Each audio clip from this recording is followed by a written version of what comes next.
An ordinary city librarian, Charles was unable to save his books and died, but the universe decreed otherwise, and the rebirth took place. The young man looked at his hands and could not believe that he was alive. An unknown world with new heroes and energies, myths about the horned dragon and his blood greeted the young man cautiously. The unknown fields of the world, fighting signs and skills occupied the attention of the main character. Transformation was the planet's most precious gift to the deceased teacher, who gave his life to save the book collection of the school library. Charles was given a second chance, which he was not ready for, and simply started drinking. He did not remember parts of his current life, and this worried him a lot. In the new world, the young man moved to the rank of an unsuccessful teacher, the last in the ranking of university graduates. The young man was studying the situation, walking around the town, trying to remember or understand individual episodes when he unexpectedly ran into his former classmates, the best graduates, Michael and his former girlfriend, Mary. The main character was drawn to the library building, but the keeper, Ron, for some unknown reason, did not want to let him inside. Charles had the impression that in his new life, he had more enemies and haters than in his previous one, and he could not confirm his status as a mentor since all the students were taken by his classmates. The young man decided to completely change his second life so that everyone would recognize and respect him. The decision abruptly changed the young teacher's shell. Suddenly, he found himself in a huge space, surrounded on all sides by cabinets and shelves, completely filled with thick volumes. One of the books flew past and fell into the hands of the surprised young man, suddenly lighting up his mind with fresh ideas and sending him on a search for disciples. Charles encountered the young, pink-haired beauty Sandra, puzzling the girl with information about her leg injury, which prevents her from winning, then the spearman Alan, suffering from his heroine's unrequited feelings. Blonde Alex became an unexpected gift from his competitor and enemy Jacques. The clash of two personalities led to the proud and wayward Princess Monica becoming his student. Four young men, each choosing a teacher for their lives, never expected that it would be Charles, unknown and disrespected by everyone, who would be given their signatures. The new mentor pointed out to each of the future successors the main flaw that kills success and the will to win, which helped Alan calm down and look at his feelings from the outside. The students promised to listen to the teacher unconditionally. Charles knew that by recruiting students, he would turn many people against him, including Michael, a rival from his student days. The enemies also included the uncle of the beautiful Monica, who was ready to do anything for the happiness of his ward. Sandra's brother was also outraged when he learned that his sister had gone to study with a loser tutor. Charles had to prove he was right by force. Each of the new pupils' relatives received their share of blows. The young man's former classmates also got it. The morning came. The old but spacious teacher's house with a classroom was waiting for the first students. Long-haired Monica had no intention of changing the teacher she had chosen long ago, but the incomprehensible abilities of the unsuccessful teacher intrigued her. The girl agreed to be a student in order to find out the secret. The princess tried to find out the teacher's name, but he insisted on registering for the class. The teacher began to think of sonorous initials, but nothing came to mind, and he enthusiastically pronounced his own.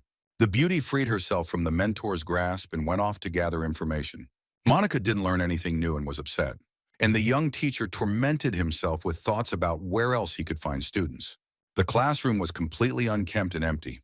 The feeling of dissatisfaction oppressed the teacher. Students were still needed to renew the registration license. The situation was becoming more complicated, and Charles decided to treat his problems with alcohol. So, if you look at everything one by one, then Sandra's appearance brought the main character back to reality. The girl wanted to change her mind and leave. The teacher gave a whole lecture on the topic of choosing a teacher. The mentor tried to convince the lady that he was a smart and experienced teacher, and that talk about his incompetence was just gossip from envious people. The young man was firm and unwavering. He said that only together could he and his student achieve victory. The pink-haired beauty was scared. To ease the tension, Charles offered the girl to demonstrate her skills, and she happily agreed. The polished techniques, beautiful execution, and quick reaction were superb. The teacher looked at his charge, fascinated. Sandra performed the technical moves and froze. The girl eagerly awaited her senior comrade's assessment. The teacher appreciated the training and noted the beauty's talent. The student was disappointed because her mentor did not notice the leg injury that prevented her from moving fully. Charles was upset. He did not understand how he had missed such an important fact and tried to smooth over the situation. Sandra became interested in who and what could help her. The young teacher instilled hope in the girl, and this is one of the main conditions for victory. The beauty's eyes sparkled and she smiled. The main character convinced the future student that there were very few teachers who could help her, and he was one of them. Charles said he was currently recruiting a small group of students, and classes would begin soon. The plan worked, and the girl asked to register her for the course. The guy immediately took out the license plate. The contract was signed. Charles now had his first official student on his list. The young teacher reminded that classes would begin in the coming days. The happy girl ran to share the information with her relatives. The teacher was also happy about his small victory. The mentor was inspired by the fact that the license would now be retained and the provided housing and work premises would remain his.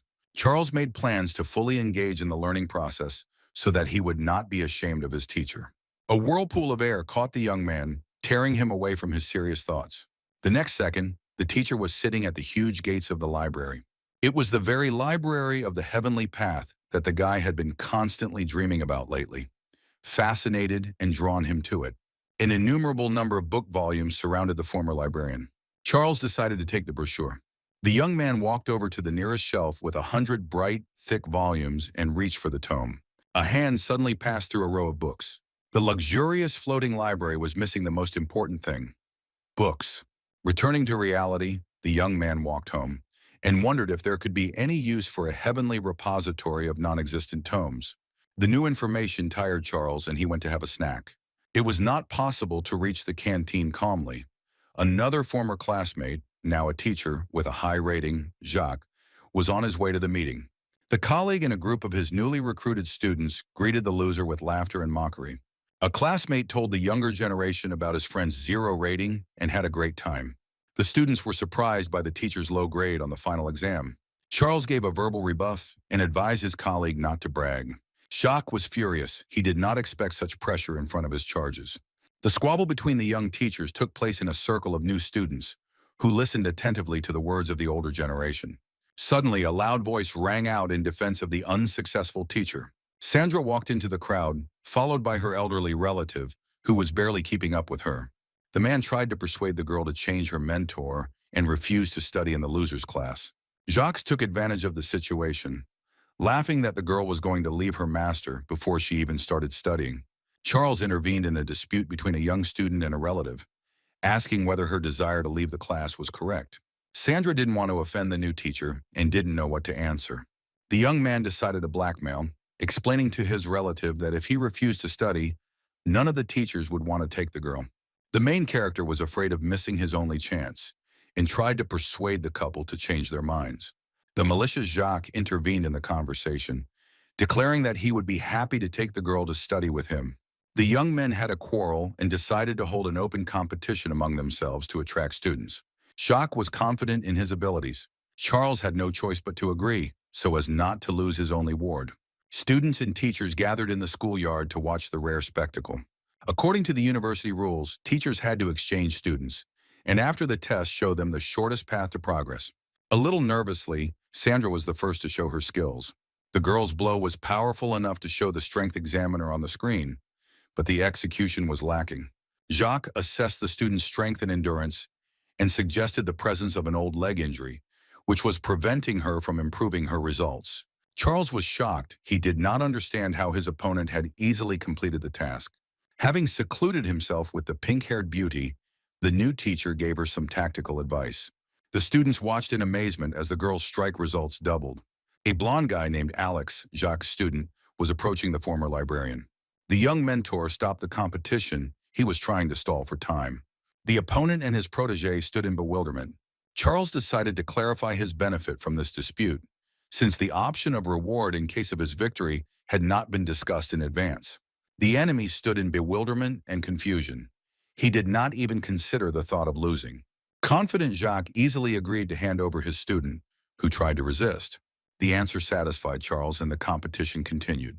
The blonde was inimitable. His movements and blows were precise and fast. The blow to the testing stone was swift. The unsuccessful teacher was confused. He did not know what to say and how to evaluate the student, realizing that his 0 rating was absolutely justified. Gradually, everything calmed down in Charles's mind, and the heavenly library floated before his eyes. One of the flying books landed right into the teacher's hands. The student's name was engraved on the cover. The main character instantly mastered the flow of information. Now he knew everything about his ward. The book fully described all the strengths and weaknesses of its hero. Charles replayed Alex's punch in his head again. The teacher understood the meaning and purpose of the Heavenly Library, which assessed a person and wrote down a detailed description with recommendations for eliminating existing flaws and problems. Only now did the former librarian appreciate what a gift life had given him. Charles was prevented from telling about his shortcomings by the laughter of his competitor, who could not believe in a loser. The other students supported their teacher with loud laughter. The young man refused to participate in the competition if they would not listen to him. The young man said that in that case, the result of the dispute would be canceled. Shouts of support from the crowd diffused the situation. Charles suggested that the young man work with his left hand. Alex was the most surprised by the advice. Jacques smiled, celebrating the upcoming victory. The pupil gathered his strength and performed the strike. The control screen went dark, then showed a stunning result, exceeding the previous one by tens of times. The blond boy's teacher looked at the numbers in complete amazement. All the spectators stood with the same look. They were very surprised. The student did not expect such power from his left hand. He had never used his left hand in combat. The competition ended with the librarian winning. Charles pulled out a second registration badge. For registration, blood from the future pupil was needed. Alex couldn't believe that he was just given to someone else, because he had spent a long time choosing his mentor and preparing for his studies. The crowd began to disperse to their own affairs. Jacques grumbled and threatened to take revenge on his colleague. The agreement on the student's transfer to another class was ready for execution. The blonde had no choice but to confirm what had happened. Registration completed successfully. The entire university courtyard discussed the results of the competition. From class to class, from group to group, the rumors about the phenomenal abilities of the unsuccessful teacher spread. The beautiful Monica, who was sitting on the bench, was interested in the result of the fight. Deciding that it was just luck, the young student decided to conduct an investigation herself. Everyone around was talking about Alex's new strength figures. The princess decided to personally visit the teacher and find out how he managed to achieve such results and give her advice on how to improve her performance as well.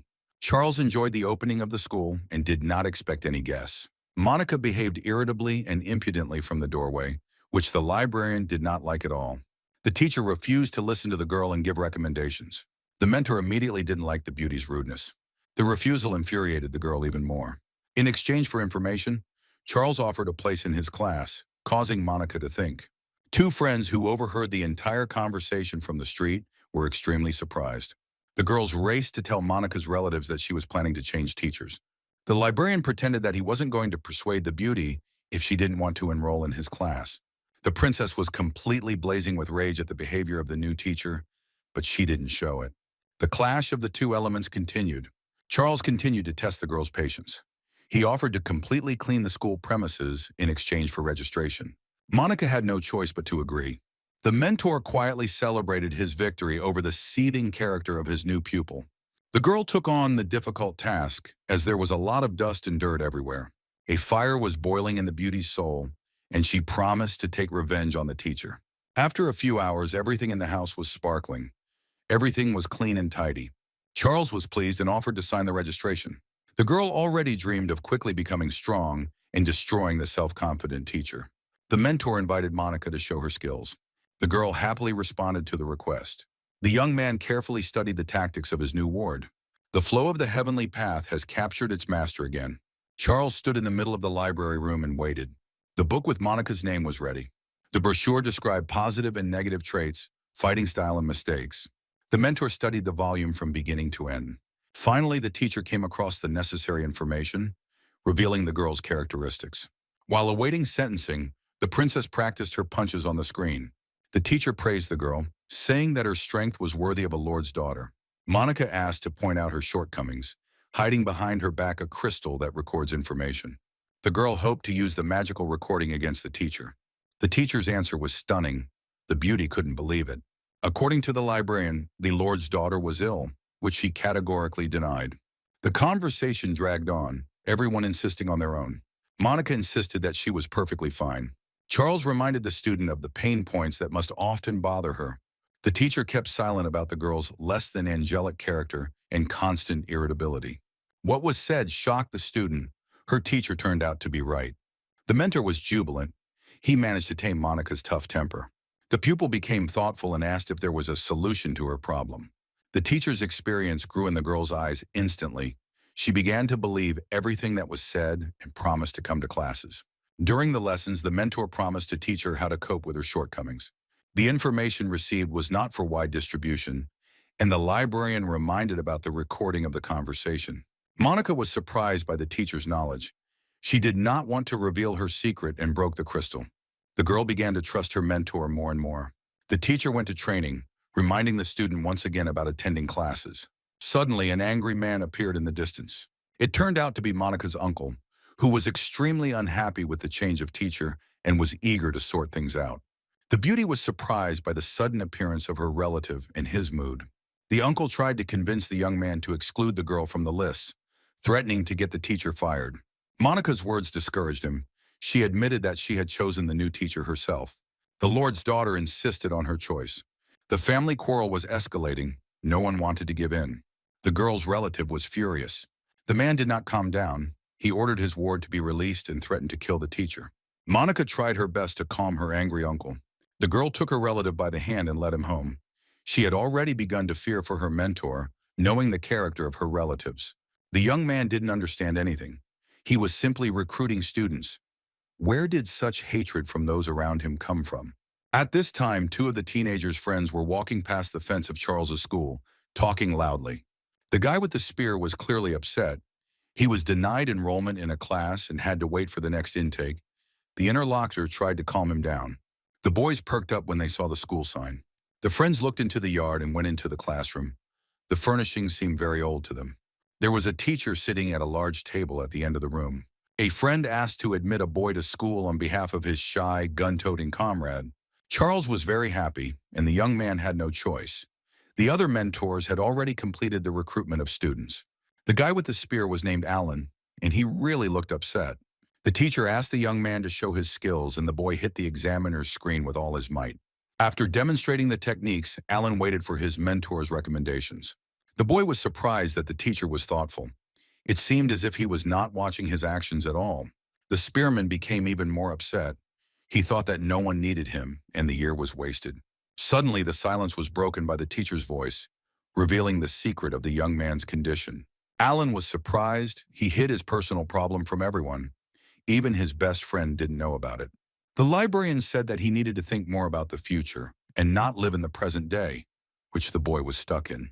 The mentor pointed out that the blow would be much stronger if the young man was more focused and attentive.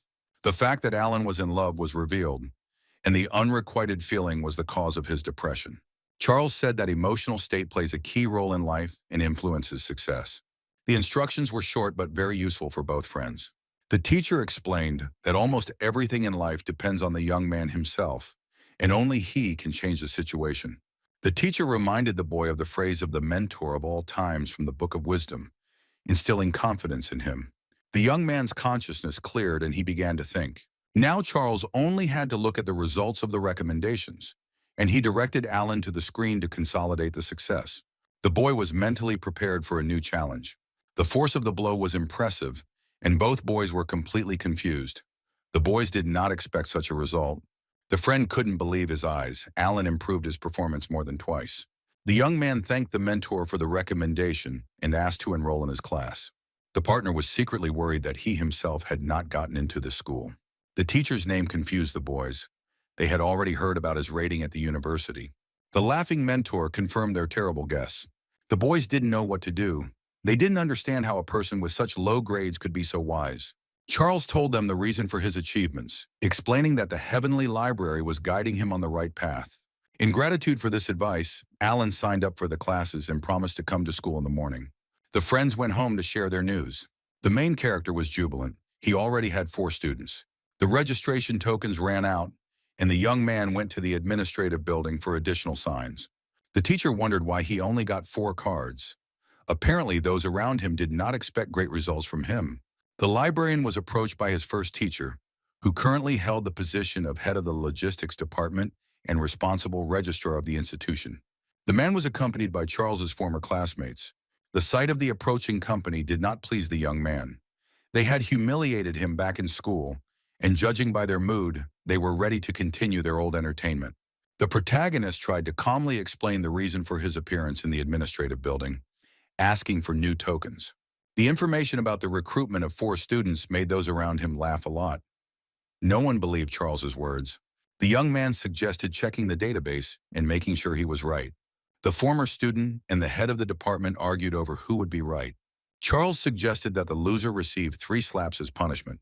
The administrator was very pleased with the option and happily agreed, anticipating the upcoming entertainment. The former classmates were happy to add a few more blows. The register of registered students lay on the counter, and the young people began to study the document.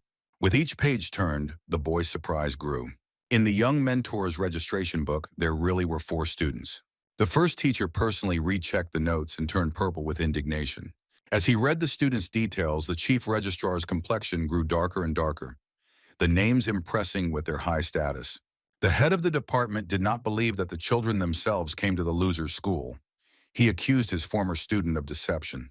Charles was unperturbed. He knew that everything was fair. The agreement that the loser would receive a slap was forgotten, and the 4 enemies threatened to beat up the young man. The long-legged handsome man, who considered himself a genius and was very proud of himself, was especially indignant. The administrator sent the guys to deal with the loser in his place.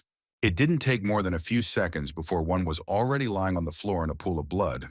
None of the vile attackers understood how this happened. The protagonist was ready to repel the next blow. The remaining 3, forgetting about honor, rushed into battle. It took the librarian a moment to mentally focus on each of the offenders. Magic manuscripts revealed the secret weaknesses of enemies. The knowledge gained was useful, and the opponents fell one after another. With one blow right on target, Charles took out the attackers. The former mentor, who did not believe in his protege, was especially hard hit. The offenders, who had received what they deserved, had difficulty getting up from the floor. Charles explained that to defeat an enemy, strength is not enough, knowledge is needed. The young man said that everyone has special life points on their body, touching which can even kill a person. The enemies did not understand what had happened to them and how a weak classmate was able to defeat them, deciding that it was just luck, so they again began to threaten violence. The head of the department threatened to fire him because the young teacher attacked and beat up an official in the university building. Charles had to use the additional secret knowledge he had gained in the Heavenly Library and reminded the administrator that he had stolen jewelry from a high-ranking person and given it to another. A librarian accused a former classmate of poisoning his brother in order to take over his business. Now everyone present in the room was truly shocked. The enemies crawled to the young man on their knees, asking for mercy and silence. The main character warned that he did not want to sort out the past, but if they interfered with him, he would definitely pass the information on to higher authorities. The head of the department personally gave the young mentor a whole box of registration tokens. Satisfied, Charles went to his school. The young man mentally thanked the library of the Heavenly Path, which once again saved his honor in life. Passing by the pond, the mentor saw that on the shore a fat man was slowly moving toward the water, intending to die. 2 friends tried to dissuade him and pulled him away from the edge. The forces were unequal. The overweight teenager dragged his friends into the water. They could not cope with him. One of the friends grabbed hold of the other, and the chain moved confidently straight into the lake. The teacher did not want to interfere, but it was necessary to urgently rescue the rescuers. Now the fat man grabbed the mentor's leg and tried to continue his way to the water. He was upset and did not want to live. The delighted assistants raced to get away from their friend.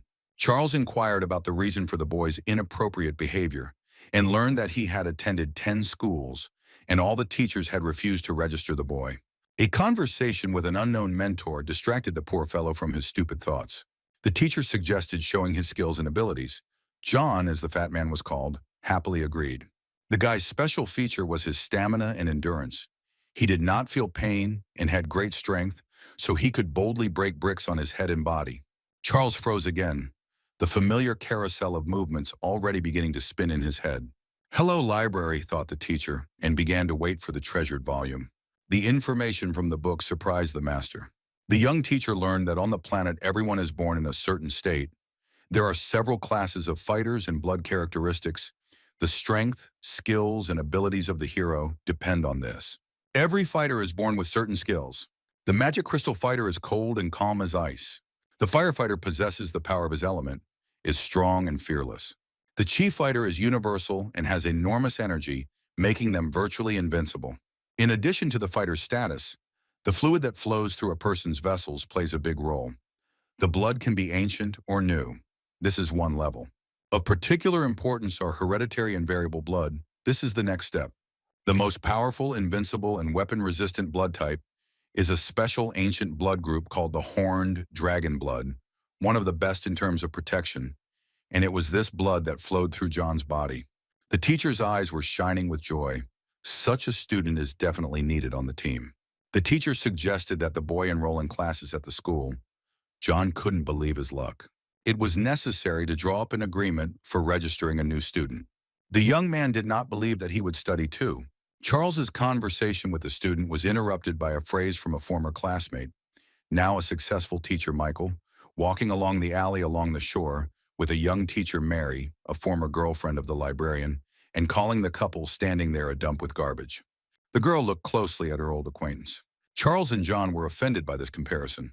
In the presence of a beautiful girl, the teacher behaved very demonstratively and rudely, trying to make a good impression on his companion. Charles did not remain in debt and parried his colleague's attack, saying that the unpleasant smell appeared only when new arrivals arrived.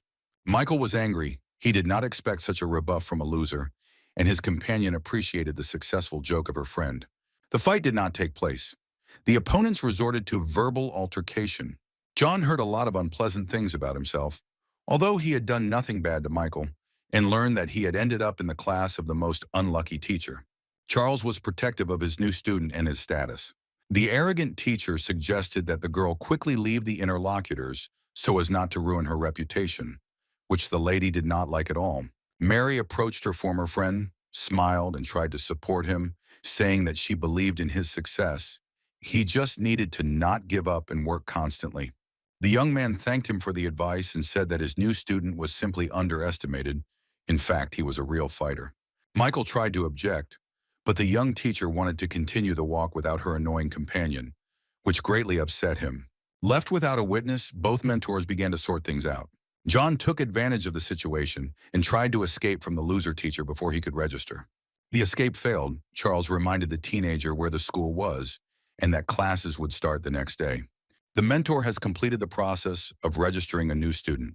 The student hoped that if he missed classes, he would be expelled, to which the new teacher politely promised to drown him in the very pond with frogs, where the young man had so recently been heading.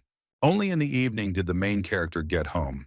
Charles promised himself that he would become the best mentor for his students, but he doubted his own strength and experience. Classes will start the next day, and the teacher decided to systematize and repeat his knowledge. One of the teachings was the principle of 9 paths, which everyone studied and applied in training from childhood to old age. The protagonist's rank was low and remained at level 3 after the final exams, unlike the other teachers, which made him think about getting promoted. Charles decided to take advantage of the free evening and went to the main university temple of knowledge. The young mentor decided to combine the knowledge of 2 libraries, including the heavenly one. Ron, the library's keeper, sat on the threshold. The elder was very displeased with the visit of the late guest. The young teacher asked to be allowed to study books on martial arts. The university library was very large and contained hundreds of thousands of volumes. Charles found the right section and began leafing through the brochures one by one.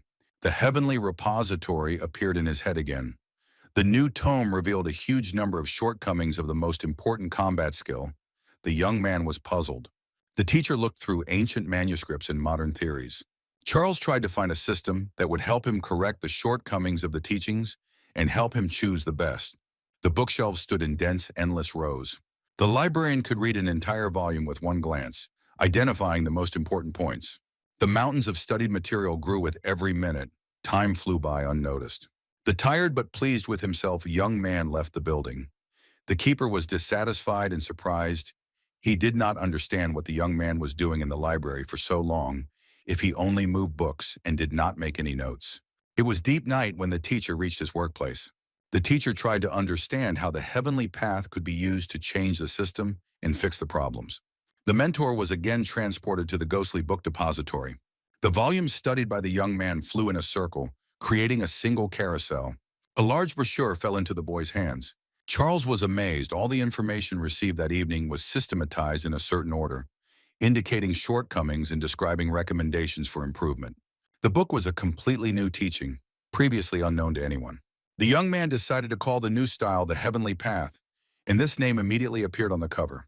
The next step was to understand the meaning and provisions of the concept. It seemed as if knowledge itself penetrated deep into the body. The mentor focused completely on the theory and felt himself beginning to transform. Charles felt that his level of knowledge and protection, that is, his rank, had jumped from an average third to a high fifth. The young man tried to understand how perestroika happened.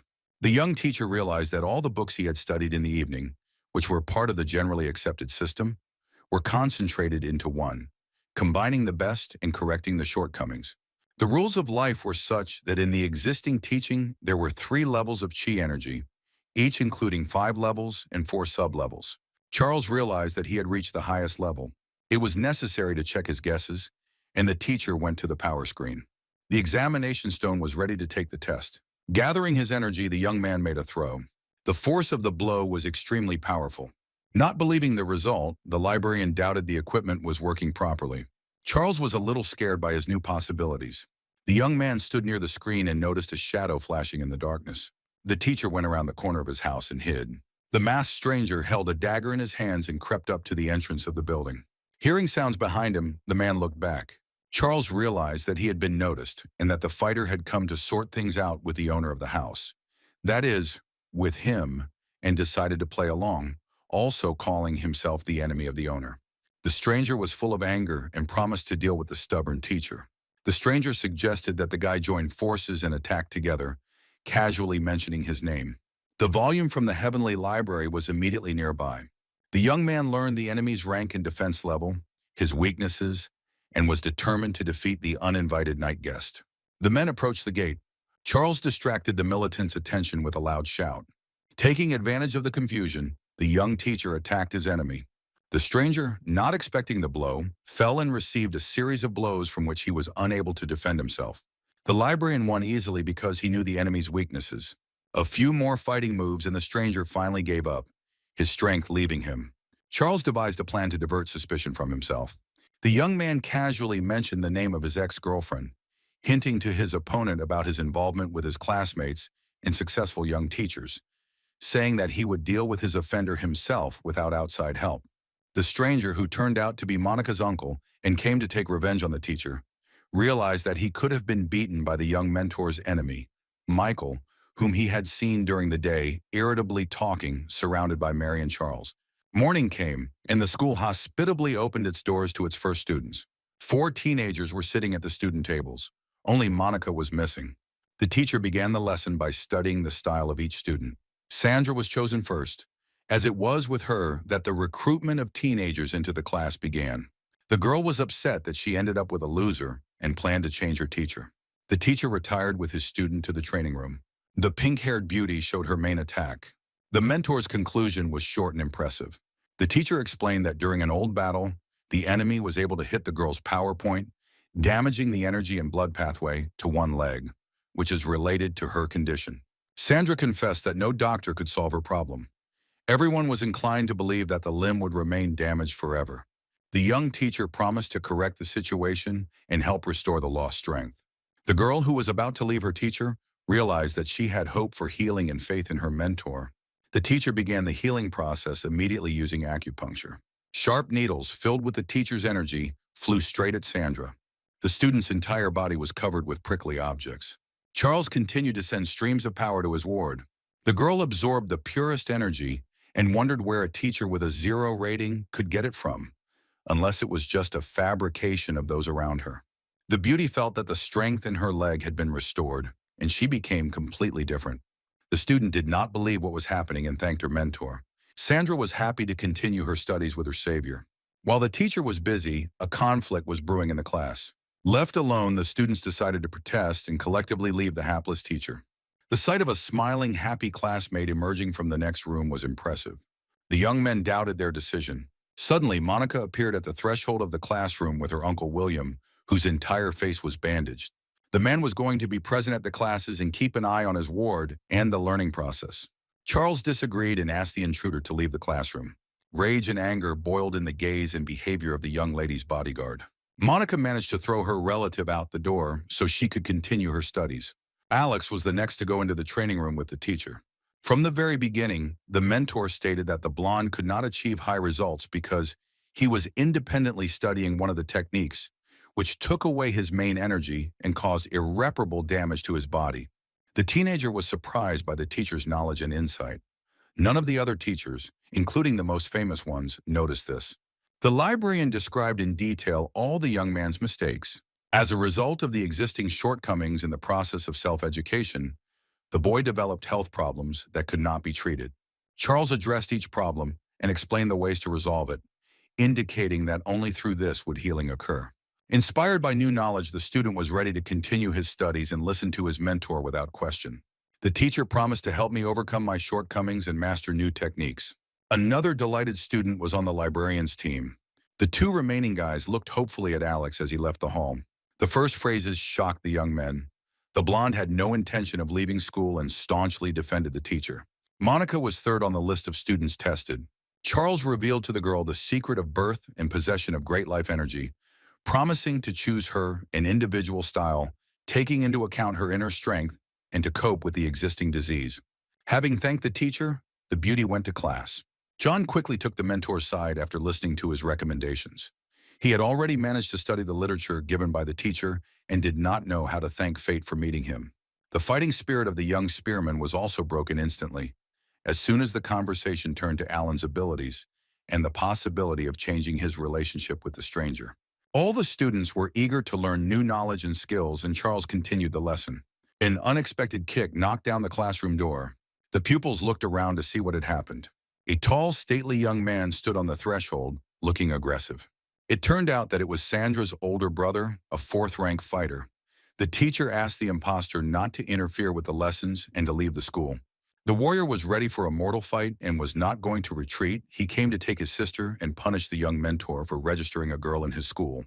The intruder attacked first, bringing the full force of his sword down on the teacher. The blade easily stopped between two fingers of the protagonist's hand. The fighter tried to free the weapon, but the teacher did not give him a chance to act. He held the blade firmly and with one movement of his hand sent the bully out of the gate. Uncle William heard the noise of the battle, looking out from behind the front door and rejoicing that the mentor would finally be punished. The warrior landed on the half-open door, crushing Monica's relative standing behind it. Groans and angry cries did not prevent the main character from continuing his lessons. The teacher easily dealt with the attacker, demonstrating his true strength. The students were shocked. They did not expect a quick victory from a mentor with a 0 rating. The injured relatives of the wards, clutching their broken heads, discussed how a third-rank warrior could demonstrate such a high level of combat. While classes were in progress, two of Charles's former classmates met in the administration office and discussed how their loser colleague would teach children if he did not have the necessary knowledge and skills. After some discussion, Michael and Jacques decided to attend the librarian's lesson. Approaching the school, the young teachers saw familiar, respectable men from noble families. Relatives complained to the young mentors that their charges were deceived and illegally forced to attend school. Charles told his students about his new teaching, comparing it with the past, analyzing its advantages and the disadvantages of the previous one. The children were happy and listened attentively to every word. The students couldn't believe how lucky they were to have such a mentor. New guests interrupted the lesson again. The main character was surprised by the visit of his colleagues, highly rated teachers. A senior teacher accused a librarian of cheating in relation to student registration. The young mentors began to sort things out, recalling past grievances. The argument became serious, with everyone defending their own rights. Michael mentioned their last meeting in the alley and their classmate Mary, now also a teacher at the university. Uncle William, all in bandages, remembered that the fighter who attacked him at night had cursed Charles and mentioned the girl's name. He realized that he had found the offender, and his fist instantly flew into the face of the librarian's classmate. Michael, not understanding anything, held his broken nose and demanded an explanation. Monica's relative rubbed his hands contentedly and prepared for a new attack. Now he would take revenge for everything. The young man found himself on the ground and received blow after blow without having time to defend himself. Sandra's brother had a hard time pulling the enraged man aside. Michael, covered in wounds and bruises, could not calm down. He did not understand why he was brutally beaten and what happened to the honorable citizen. The strangers left the school grounds. The classes ended and the satisfied students went home. Now they knew for sure that their teacher was the best. Monica asked her uncle what happened and why he beat the other mentor so badly. Sandra said goodbye to the teacher and also went to rest. Outside the school gates, the brother grabbed the girl by the hand and forcibly took her home. The man told his sister that she would no longer be studying in that class. The girl was surprised and upset by her brother's words. She happily waited for the next day to come to classes again. Humiliated and beaten, Michael walked with his friend to the office and plotted revenge. The boys could not understand the reason for William's anger. The classmates blamed Charles for everything, and each went their separate ways. A scandal awaited Sandra at home. The angry father scolded the girl and insisted that she leave the school of the hapless teacher. The head of the family promised to transfer the girl to another class. Numerous relatives supported their relative and reproached the ward, who desperately and hopelessly tried to protect her mentor. The relatives did not calm down, not paying attention to the child's words. Sandra couldn't stand the pressure and forced everyone to shut up with her scream. The father told the girl that if she returned to school without his consent, he would not let her into the house again. Realizing that words were useless, the pink-haired beauty decided to show her strength in action by approaching the home power column. The double-legged kick broke all screen records. The relatives froze in amazement. They saw with their own eyes that the girl was healed and full of strength. The head of the family was the most surprised and delighted. He knew how many healers had tried to cure the child. The father began asking his daughter what they were doing in class, what they were studying, and gave Sandra advice not to leave the teacher. The day was hard for Charles. In the evening, he decided to continue studying literature and went to the university library again. He wanted to become the best teacher for his students, and for this he needed knowledge. Guardian Ron sat in his previous place and did not allow the young man to enter. The elder immediately let Mary, who had approached the library, into the hall. The young teacher was indignant because he also came for knowledge. The ex-girlfriend unexpectedly supported her colleague, and the guard had no choice but to let both visitors in. Paying no attention to his intercessor, Charles hurried to the books. The teacher did not expect such a zeal for knowledge. She hoped to communicate with the young man. The young mentor realized that there might not be a next time, so he had to have time to study all the available literature. Seeing her colleague engrossed in the volumes, Mary was tormented by the question of why the custodian did not want to let the teacher into the library. The girl decided to keep an eye on Charles and find out what he was planning to do here. The young man enthusiastically leafed through book after book, not paying attention to those around him and not noticing anything. It was night, and visitors did not leave the book depository building. Mary, not seeing anything reprehensible, also began to read. After analyzing the information obtained from the manuscripts, Charles realized that he had found a training method for Monica. The young man was surprised that several hours had passed, and his classmate had not yet left the reading room. On the way out, Ron stopped the young teacher.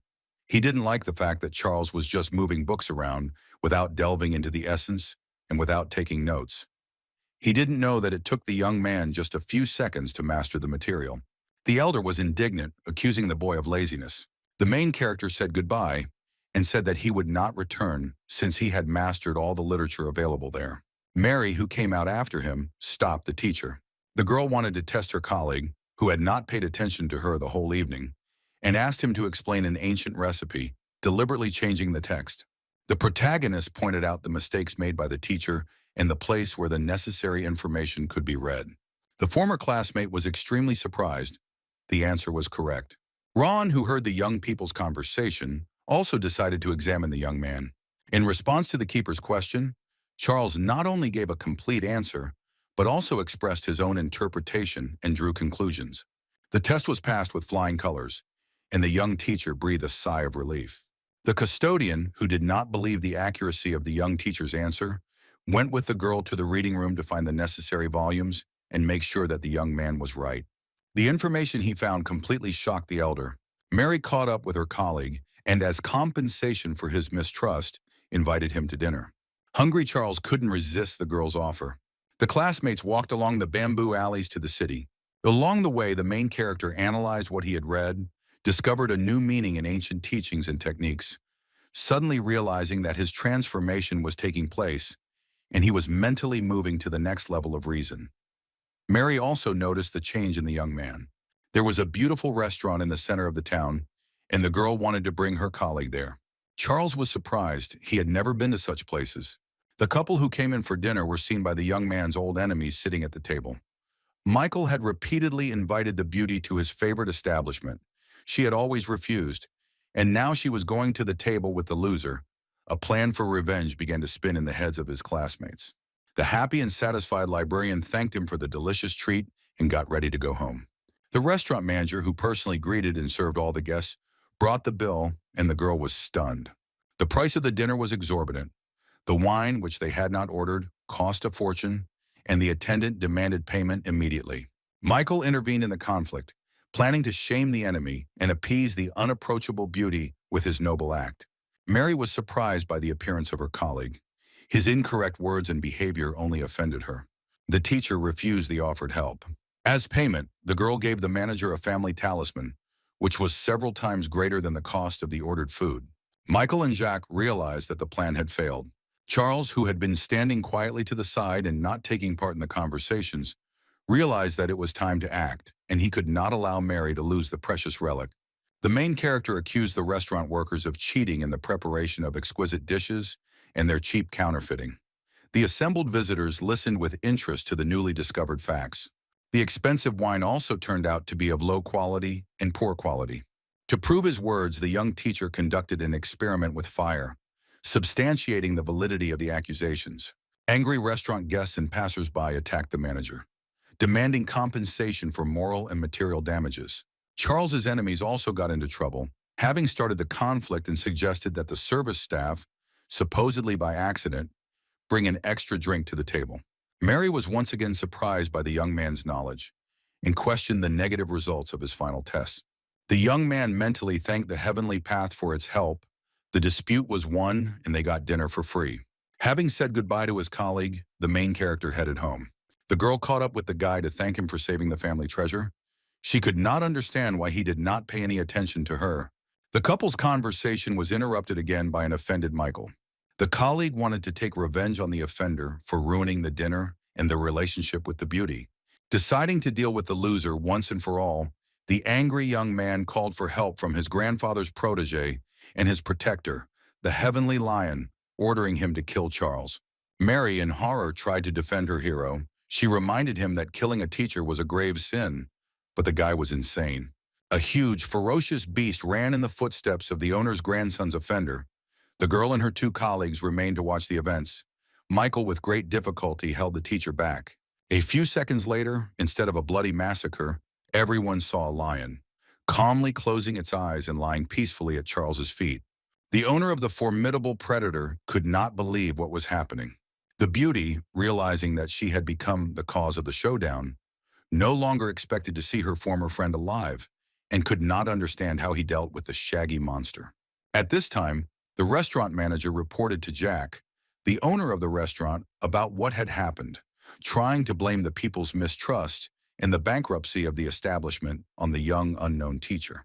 The blow was deflected from him, and the owner of the establishment promised to find and destroy the offender. Tired from the night's events, the protagonist walked home and thought about how he could further strengthen his defense and increase his energy and intelligence levels to improve his mentoring work. Studying books to achieve the goal was not enough.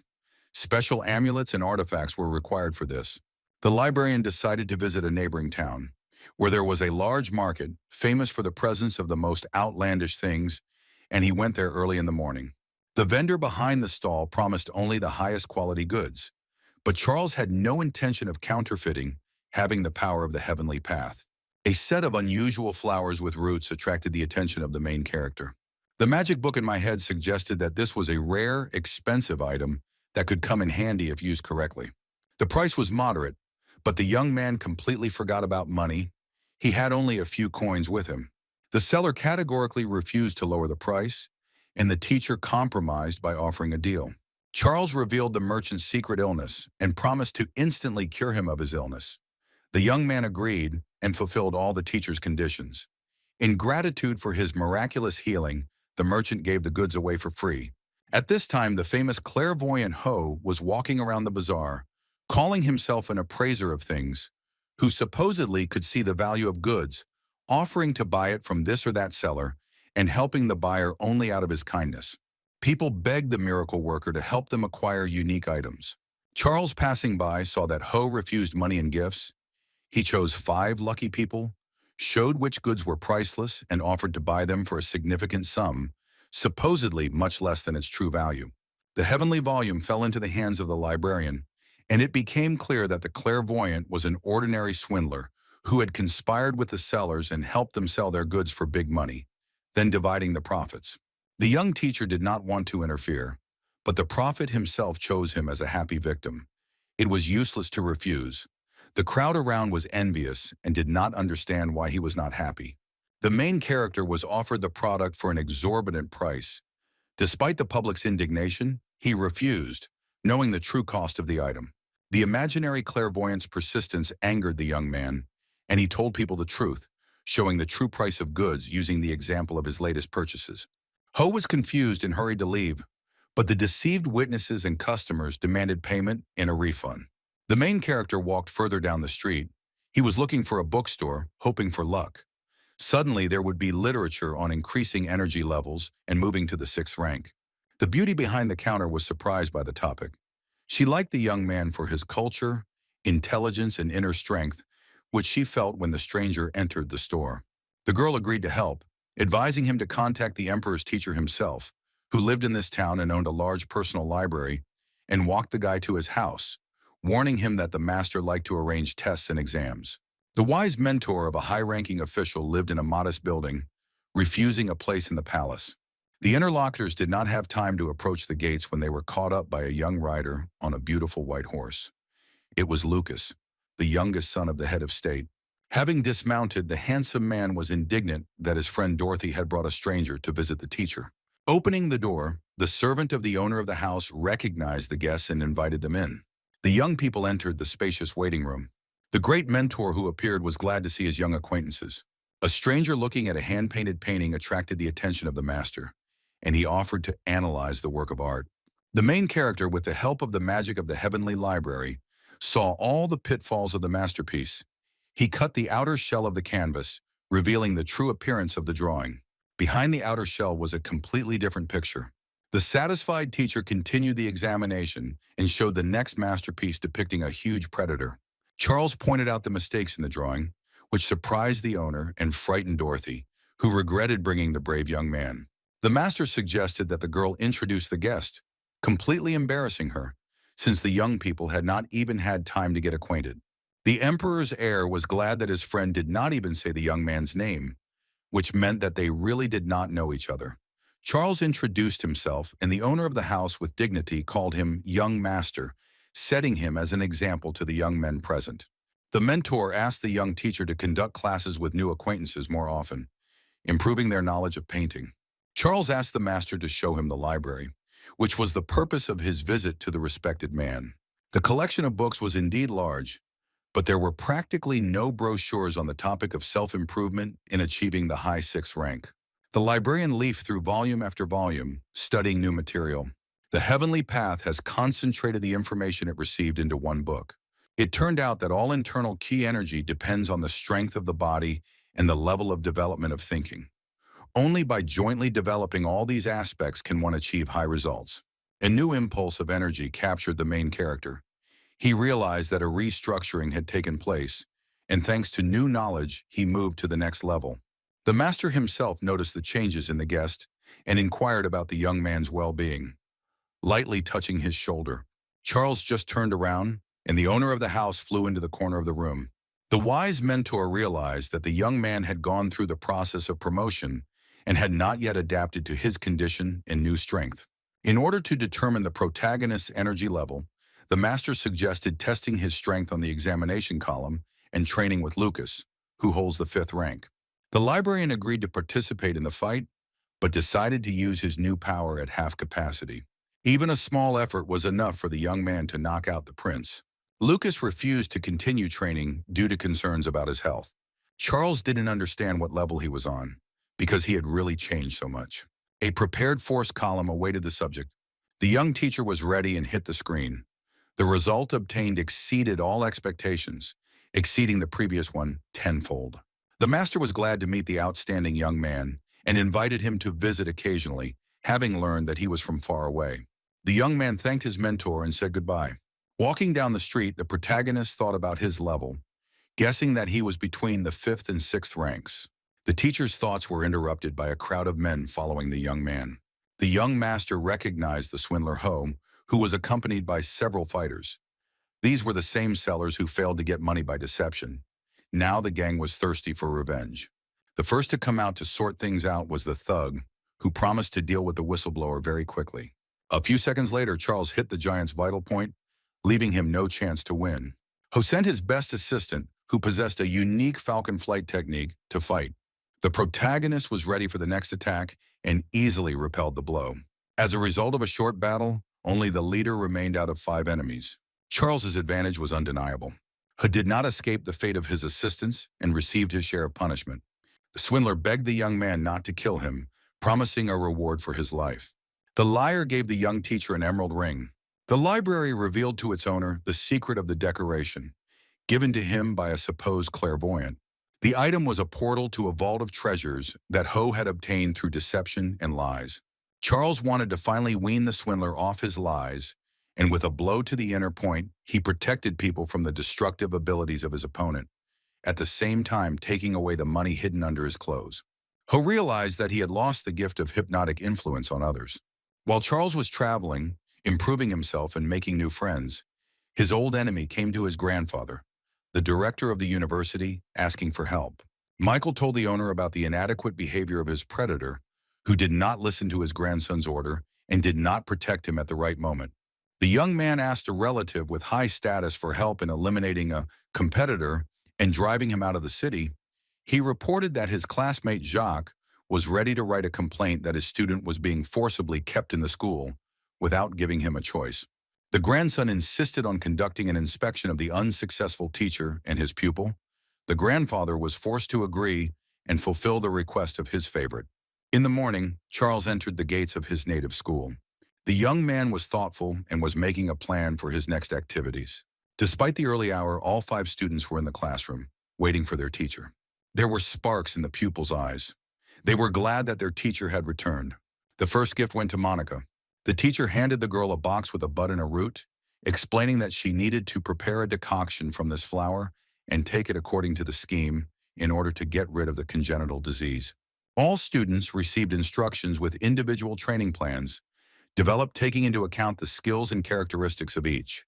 The mentor allowed them to come up with a name for their tactics themselves, which particularly amazed the teenagers. It was the most valuable gift from the teacher. Before starting training, the students thanked the teacher. For a long time, Mary hesitated to meet Charles again and go to his school, not understanding why he himself did not show her signs of attention. The desire to see her former friend was stronger than her pride, and the girl went to visit. At the familiar gate, she met a man and was afraid for the young man. The brave girl asked the stranger who he was and what he was doing near the school. Monica's uncle, who was waiting for his charge at her direction, outside the school grounds, recognized the teacher. Having decided to take revenge for all the insults and wounds, William thought that he could easily deal with the beauty by attacking her, but the young lady turned out to be prepared, and the fight began. A satisfied Michael and his friend also went to the loser's school to report that the administration was calling him and his student for testing. The young men made plans for revenge and rejoiced in victory in advance. William's fight with the girl at the entrance gate made his colleagues stop. The man realized that the fight would not be as easy as expected. Mary knew the techniques and knew how to control her body. Michael rushed into battle to help his classmate. The battle between the men was fierce, with the young fighter taking the brunt. Monica's relative was angry. He was still weakened by previous battles and did not expect help from the girl, who took this as a special prank to attract her attention to the young man. William, having assessed the strength and fearing a simultaneous attack from several sides, retreated, finally knocking Michael out with one blow. Jacques tried to bring his injured friend back to his senses and support him. A disgruntled Charles appeared and asked what the uninvited guests were doing at the gates of his class. The loser's enemies informed him that the university administration had invited him and his student to the detector tower for immediate testing. The young teacher heard that there was a building where various checks were carried out, including monitoring the influence of the teacher on the will of the students, allowing one to find out their true relationship with each other and to exclude the retention of a ward in the school against his will. The test subject was to be Alex, who had previously studied in Jacques' class. In the tower, while waiting for the inspection procedure, two elders of the school tried to understand what was happening and why Charles might have behaved inappropriately with the student. Mary went into the building with everyone else. She was very worried about the main character. She liked him. Jacques expressed his complaints to his opponent and asked for a trust level check. The university director announced the condition that the losing teacher would leave the city forever. Charles asked for the punishment to be increased by stripping the loser of his title of teacher and subjecting him to physical punishment in the form of lashes. The enemy agreed with the addition and was glad that all problems with his former loser colleague would be quickly resolved. The tower keeper invited the participants to the platform with a trust ball to conduct an exam. The ball automatically read the state, determined feelings, and the degree of trust between people. The first to come out were teacher Jacques and his former student Alex, whom he himself had given up after losing a bet to Charles. The young show-off was sure that the teenager would be on his side because he personally invited him and arranged for him to go to school. The examination screen was silent for a long time, then gave the result, which amazed everyone present. The student's level of trust was at a very low level. Charles was calm and ready for the challenge. The ball produced an instant result, recording record-high figures that even the most respected mentors had not achieved. While the losers were indignant, the tower elder assessed the result. The keeper of the trust ball saw the student's sincere look, his confidence and respect for the teacher. The appearance of a guest prevented the trust test from being concluded. The elders were surprised by the appearance of a high-ranking person. Sandra's father entered the tower, looking for his daughter's mentor. The young teacher was no less surprised than his older colleagues. Charles was even more surprised by the behavior of the man who knelt before him and asked to accept his son into the class. The university director was discouraged. The young man had already been studying at his school for several years. Charles' refusal shocked everyone. The elders suggested keeping the student if the transfer did not take place, especially since the young teacher was of a lower rank and less strong. The high-ranking official countered by saying that the young teacher was able to parry his son's sword strike with 2 fingers, indicating a high level of training. Alex was an eyewitness and confirmed what was said. Nobody believed what was happening. The heated argument of those present was interrupted by the visit of the next guest. The prince entered the tower and greeted Master Charles, whom he had been looking for when he stopped in the small town for the day. The emperor's son promised the director, who was outraged by the young teacher's high title, the death penalty if he continued his speech. The elder was frightened. He did not understand where the loser got such connections from. Sandra's father again asked the mentor to take his son into training. Charles was very tired of everything that was happening. He suggested that the results of the detector be announced and the sentence for the loser be confirmed. It turned out that this exam cannot revoke a teacher's license. A special document is needed that has the right to do so. The servant interrupted the summing up for the 3rd time and announced the arrival of the next guest. A smiling Dorothy walked through the door, having decided to stop by to see a new acquaintance on the way, and who, in addition to working in a bookstore, turned out to be an assistant to the chief secretary, having arrived in town on business matters. The girl greeted the young master and the others present. It turned out that the position of the young lady allowed her to prepare a document revoking the license. Everything worked out well for Charles, who told the new guests about what was happening in the tower. Jacques was devastated. He understood that without the status of a teacher, he was of no use to anyone. Mary could not understand how such a respected person and competent teacher failed the final exam, received a negative grade, a low level, and a negative review. The prince and his young friend confirmed that the rank of the young master exceeded the level of everyone present. The keeper of the tower suggested that the exam result was deliberately changed, and that the headmaster was involved in this fact, changing the outcome in favor of his grandson, thereby forcing Charles to suffer and listen to the bullying of those around him. The elder tried to deny the facts and explain what happened, but no one believed him. Only Charles's former student, who was declared insane and ran away from his teacher, could save him from shame. A servant was sent for Liam, who was now studying at the school of the famous teacher Mason. The student arrived promptly and was ready to answer all questions. The director began to ask the guy about his previous mentor and everything that had happened. Charles confirmed the young man's words about his teaching methods, which led to Liam losing his mind. The student reported that only a new teacher was able to restore his mental abilities and gave him the opportunity to continue studying. The main character asked to show his skills. The young man demonstrated to those present his strength and ability to control energy. Charles pointed out the shortcomings that no one else had noticed, explaining that the students suffered from a rare form of the disease and could not perform the exercises to their full extent without pain and extra effort. His own developed teaching method brought the young man out of control and helped him cope with his problems.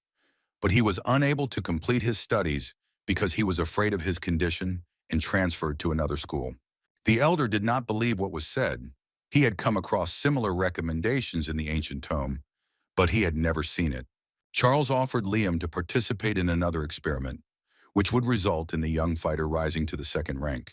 After thinking for a while, the young man agreed, and silver needles with the mentor's energy pierced the body, and the existing silent points that prevented the path to development were eliminated. The rebirth took place. Liam didn't know how to thank his former mentor and regretted not listening to him earlier. Everything he saw allowed the tower keeper to make a final verdict and declare Jacques a slanderer, removing him from teaching. The director also lost not only a student, but also his status, fulfilling the requests of his grandson. The elder, on behalf of the administration, congratulated Charles and apologized for all the troubles caused. The satisfied young teacher returned to school. The master was caught up by friends and asked to teach questions of painting and calligraphy.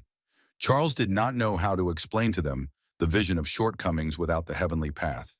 At this time, Mason's school was hosting a special guest. The owner of the city restaurant, Thomas, visited his old friend for a reason.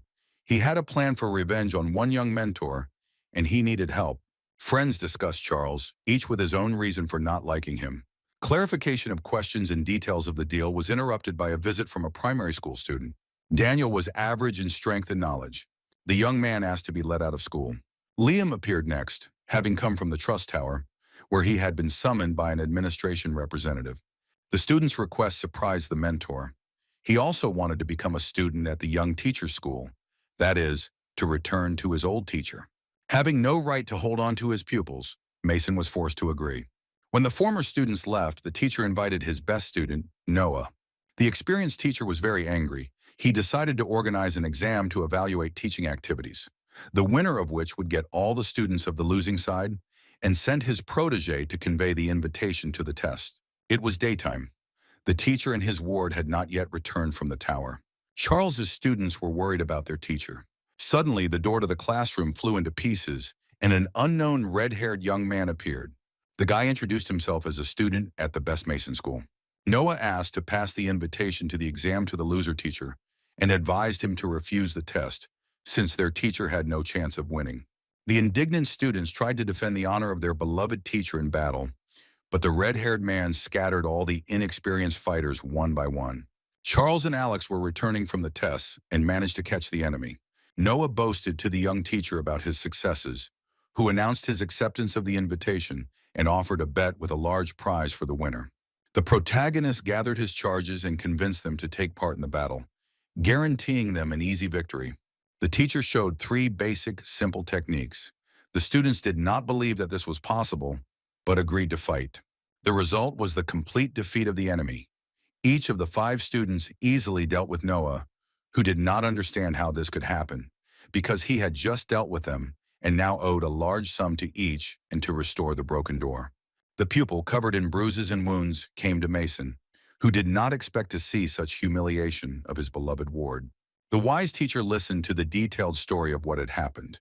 He guessed that the reason for the quick victory was not simple techniques, but vital points that the opponents had influenced.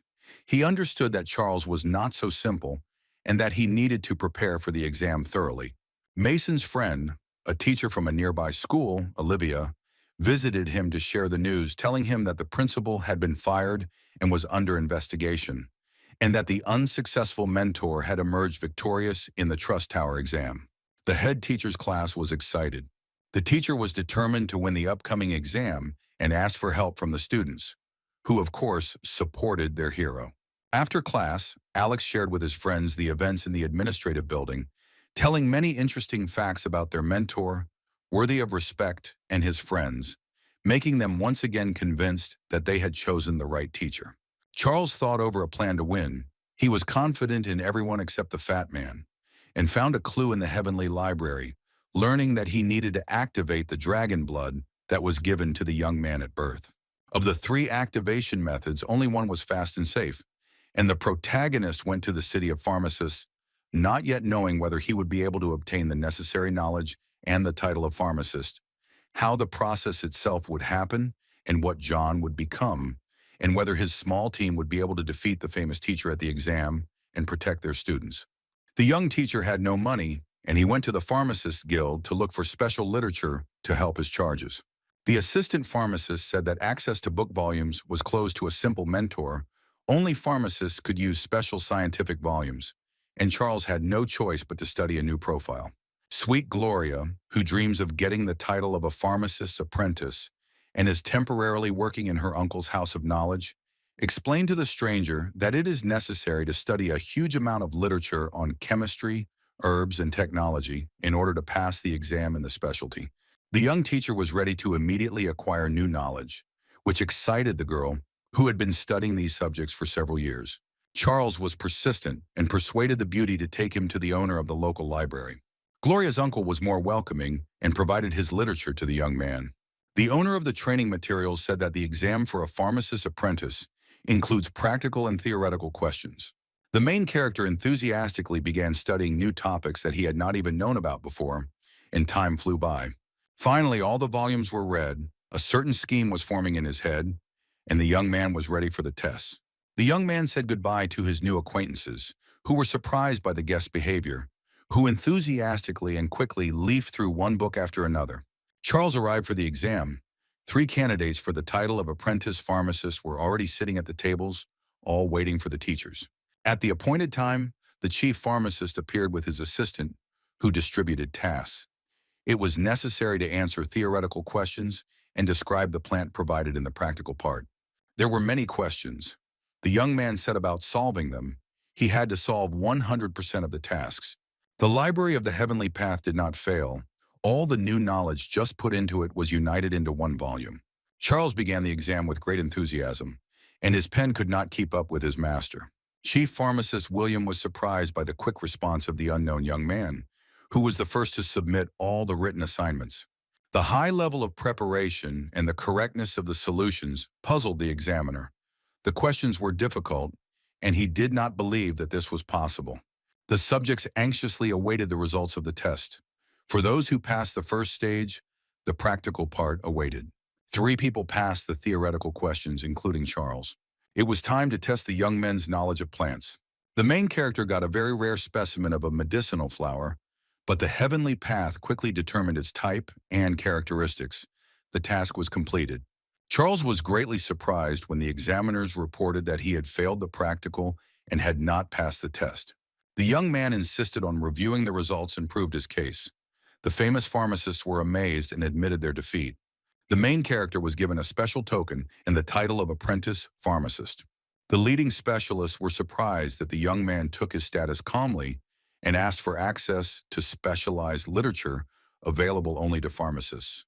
To gain full access, Charles was willing to pass the next exam, which was an interview with all the top alchemist experts in the state. The chief pharmacist and his colleague were simply shocked.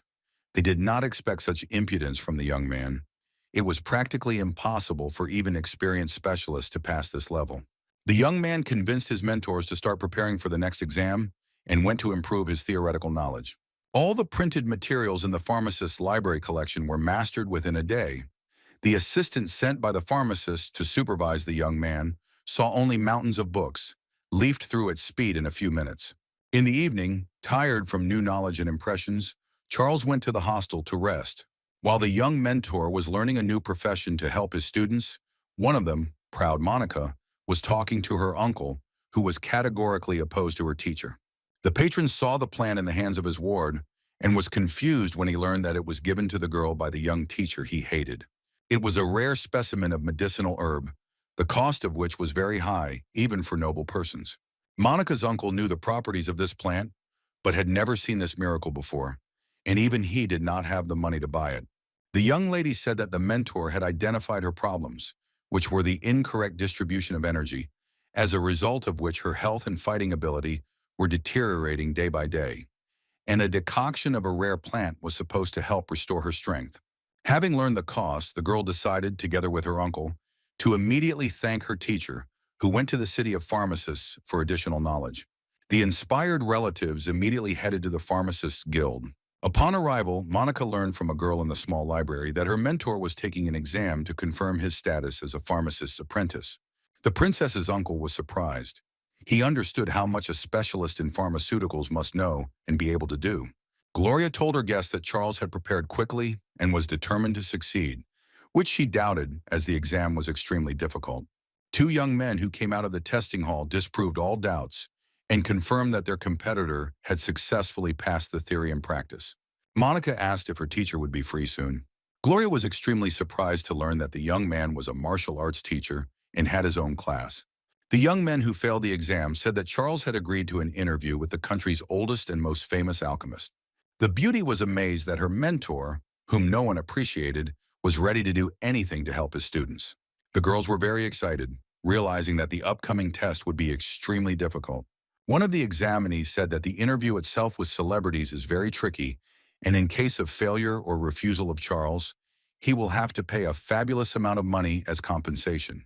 Monica calculated in her head how much her medicinal flower cost and how much the exam would cost, and was ready to burst into tears. At this time, Charles, unaware of how close one of his protégés was, who was one of the reasons for his interest in alchemy, had finished studying all the available literature and was getting ready to rest. The excited and nervous chief pharmacists were waiting for the young man at the exit. Charles reassured the pharmacists that the interview would take place, and he was ready for the meeting. Not believing the guy's words, the scientists were shocked by his calmness. Charles said goodbye and went to rest, awaiting the arrival of the eminent examiners. At the entrance to the dormitory, a student rushed to the mentor, who was not expecting anything, with words of gratitude and respect. Charles tried to calm the girl down, explaining that it was his duty. Monica's uncle, who had been standing to the side, joined his ward and heartily thanked the young man for caring for the girl. The young teacher was surprised by the changes in the behavior of the previously disobedient and aggressive student and her patron, who had repeatedly attempted on his life. Charles once again told the girl that his students were very important to him, and he tried to do everything he could for them. The Library of the Heavenly Path continued its work, preparing new information based on the knowledge gained. The next volume, including pharmaceuticals, was ready. Monica's uncle offered to partially compensate for the cost of the medicinal plant given to his ward by offering Charles almost all of his savings. The young mentor refused financial support, remembering that he got the flower thanks to his own knowledge and the help of the Heavenly Library, that is, practically for free. The teacher thanked the girl's relative and promised to continue to take care of her. It was time to return home and wait for the call for an interview. Charles's soul was uneasy because of the large sum of money offered to him for the service. After a short rest, the teacher planned to leave the city. He needed to continue teaching his students. There was little time left before the professional test. Monica's uncle was surprised by the young teacher's behavior. He was grateful to him for the girl and was ready to come to his aid. The beauty told her guardian that Charles was constantly being doubted and attacked by former classmates and colleagues, and had recently successfully passed the Tower of Tests. Monica's high-status relative promised to support her mentor. At home, the night passed quickly. Charles hardly slept, sorting out the knowledge he had received. Fresh thoughts and ideas were spinning in the teacher's head. The results of the training were not long in coming. New strong bursts of energy filled the young man's body in a stream. In the morning, Charles's longtime student, who had been frightened by his teacher's methods in the past and had gone to the famous mentor Mason, realizing his mistake after the Tower of Trials, came to the teacher with two friends asking to be enrolled in the class. The young teacher understood why his successful colleague was offended and challenged the school to a competition to assess professional skills, offended for his reputation. New students were allowed to attend classes. Charles began the lesson with new knowledge and techniques that he had recently acquired and developed. The newly arrived young fighters were surprised. They had never been given information at such a level. It was a modern, simple, but effective presentation of combat techniques and energy flows. Time flew by while studying. In the morning, Charles received the news and again gathered at the Pharmacists Guild. Gloria, who met the young man, was glad to see him. She began to like him for his simplicity, strength, confidence, and she was very worried about him. The girl took the main character to the testing hall, wishing him good luck. In the large room, there was a huge stove, resembling a strange jug. William greeted the young pharmacist. The chief specialist reported that all the leading alchemists of the state had arrived, and the interview would be conducted on the pills in which they were leading specialists. A crowd of senior scholars entered the hall. The chief pharmacist introduced the young man and announced the conditions of the interview. It was necessary to answer questions from all the healers. Charles was outraged and suggested that the experts themselves would not be able to pass their tests as it was difficult to please everyone. The famous alchemists were dissatisfied with the young man's performance and were preparing for an easy victory. The time of testing had come. Everyone was confident in themselves and their knowledge. Scientists were surprised by the young man's self-confidence. All the celebrities present were highly excited and ready for an unequal battle of wits. The situation grew tense with every phrase the young man uttered. Charles, on the contrary, calmed down and conducted the conversation with humor and complete confidence. The chief examiner proposed to stop the debate and proceed to the test itself. The first to come out was a well-known manufacturer of rare medicinal pills for many diseases, including hundreds of plants. The alchemist suggested looking at the technique of making one of the types of the drug and determining its composition and properties. The process took a few minutes. The specialist worked masterfully and quickly. Charles was amazed by the speed and did not have time to notice anything. He began to panic, fearing his lightning-fast failure. The pills came out of the fiery furnace. The examiner waited for an answer. The scientists present were delighted with their colleagues' work. A moment of confusion, and Charles was ready to answer, the celestial library quickly assessing the shortcomings. The young man approached the scientist and, so that the others would not hear, pronounced the name of the famous pills of another author, a duplicate of which was now prepared before the eyes of those present and passed off as his own, which was a complete disgrace. The first specialist was grateful to Charles for his tact and publicly admitted his defeat. The scientists present did not hear the answer and were amazed by their colleague's decision. The next alchemist changed his questioning tactics. The specialist suggested looking at the technology of making the pills and giving it an assessment. The furnace was hot. The scientist's energy was united with the iron monster. The process was completed. The alchemist waited for the result. For Charles, finding the flaws was the easiest thing to do, because that was what the heavenly library was all about. The young man focused on the manufacturing process itself, including the temperature regime, which was not taken into account when using different herbal mixtures. The leading alchemist didn't even think about the temperature nuances and was shocked. Then the main character paid attention to the unit itself. The furnace was outdated and had defects that affected the technological aspects. The Council of Elder Alchemists listened with bated breath to the previously unknown information. None of them knew about such subtleties. Charles continued his scathing speech by explaining that the composition of the fuel also affects the properties of the pills. All of the above-mentioned shortcomings in the technological process completely changed the properties of the drug and could lead to unpredictable consequences. It was difficult for the famous alchemist to admit that the unknown young man was right. The composition of the resulting pill was also fully criticized by the protagonist. The herbs included in the medicine being prepared were incompatible, and for this reason could cause harm rather than benefit to the patient. This was Charles's next victory. Shocked scientists did not believe what was happening. The oldest specialist made a lot of mistakes. The upset famous pharmacist was the most upset of all. He had dedicated his whole life to pills, but it turned out that he was wrong. The scientists were worried, but it was decided to continue the test. Two pharmacists offered to evaluate the quality of the pills they had prepared, concerned about their poor effectiveness. Everyone tried to solve their personal issue, forgetting about the exam. The analysis of the composition of the drugs was disappointing. Instead of peace of mind, they provoked aggression and attacks of loss of self-control.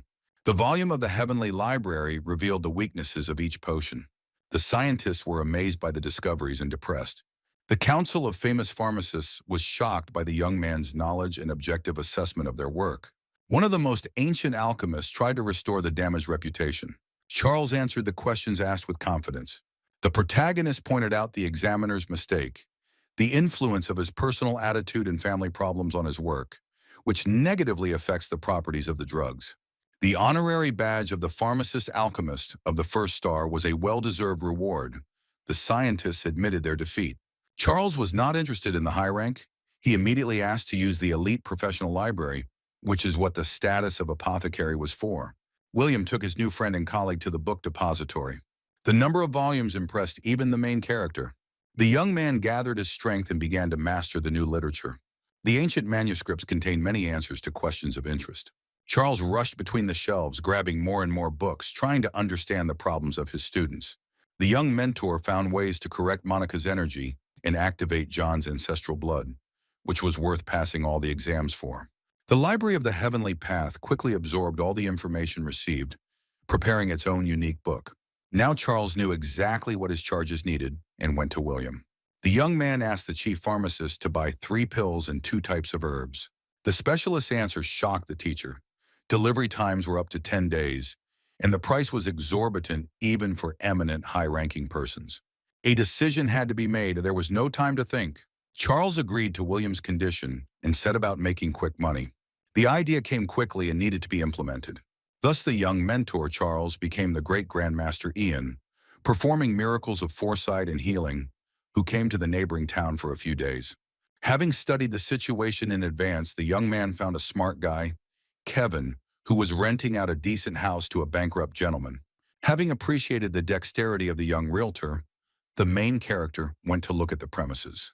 The buildings were impressive, spacious, and looked quite expensive. Charles introduced himself as a famous gentleman and ordered that servants be found immediately. The house was completely ready for occupancy. The yard was huge. The initial price was too high, but the young teacher was happy with the location of the building. By revealing Kevin's secrets, we were able to reduce the price by 1/3, to the amount originally set by the former owner. The guy was shocked by the information known to the stranger, so he decided to obey the master in everything. The main character offered the young man to become his personal servant, quickly hire staff for service, allocating the required amount of money for expenses. Kevin realized that the new owner was smart and agreed to his proposal. The servant's next order was to spread the rumor of the arrival of a famous Grandmaster traveler in the city. Kevin easily parted with his previous job and began to carry out the instructions of his master. The transformation was not easy for Charles. He was tired. It was time to return to the students, and the main character hurried home. In the schoolyard, a group of students were actively discussing some news. Alex handed the teacher a list of future opponents participating in the upcoming tests. Charles assessed the balance of power.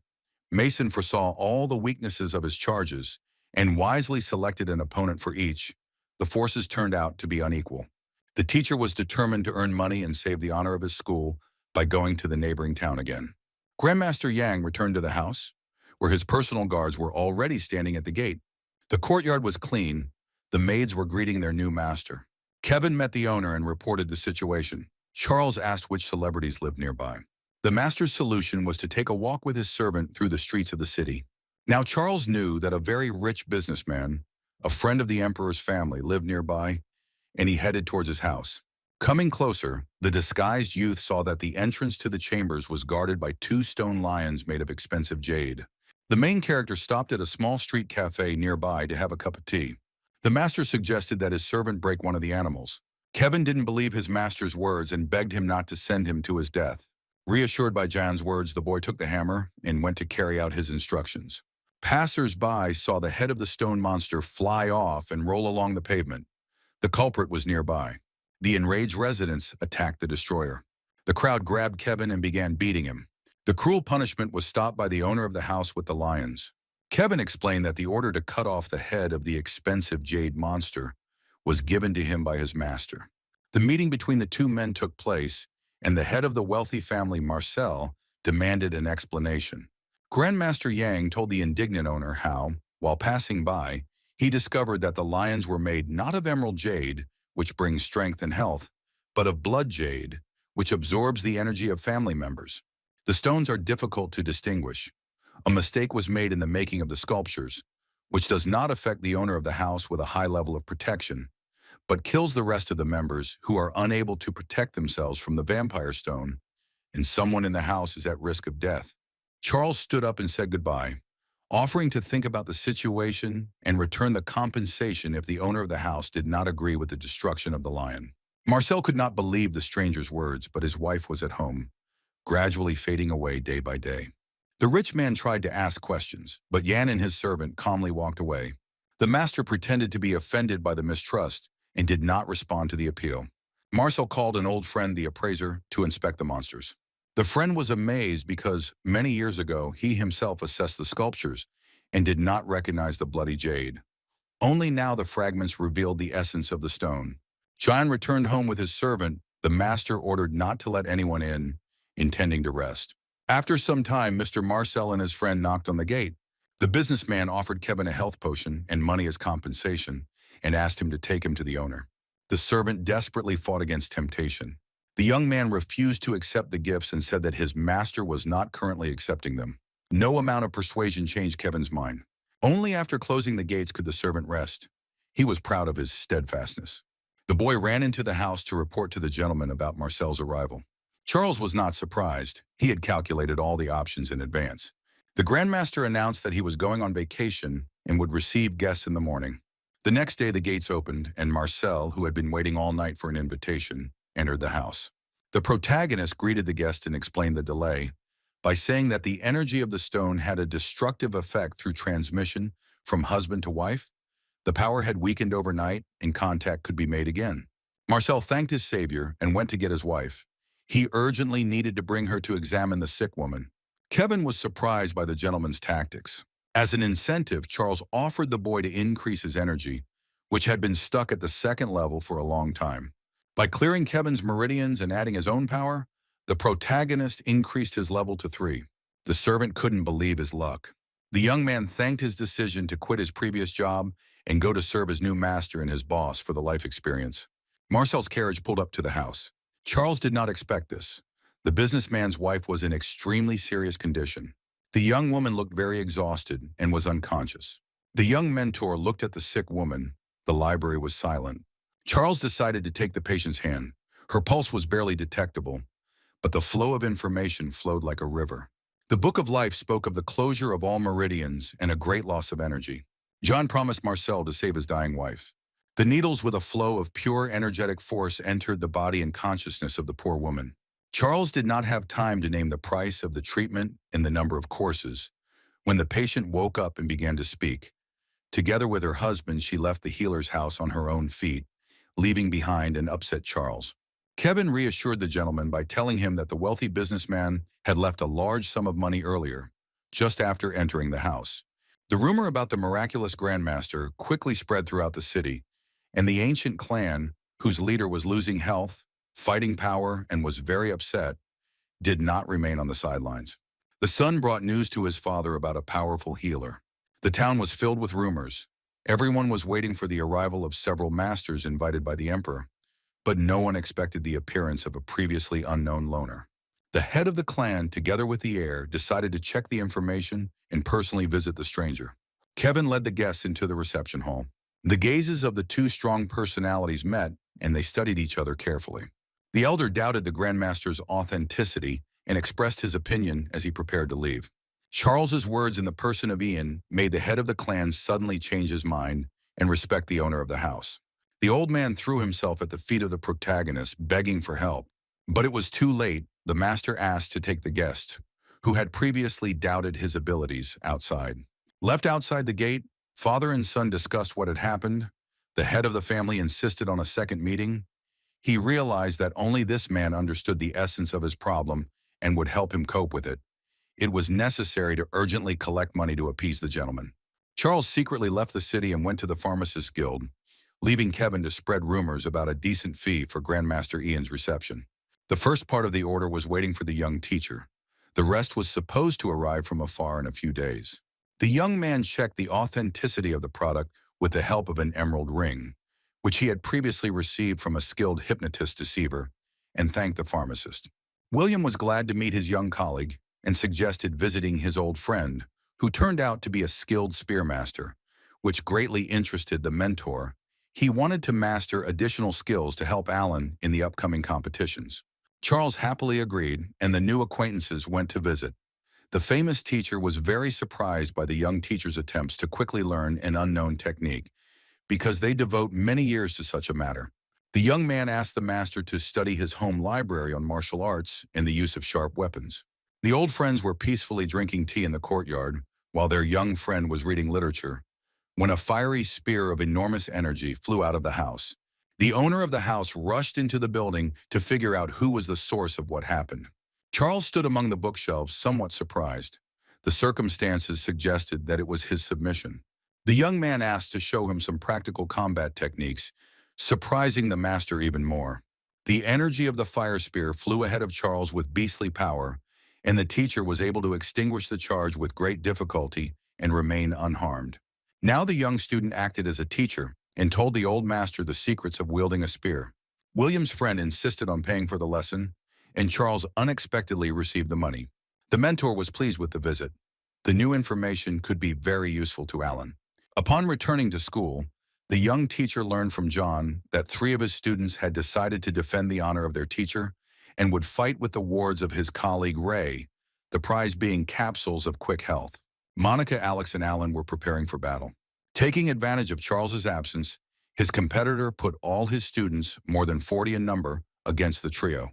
The young mentor arrived just in time. Alan had already defeated 6, and his strength was running out.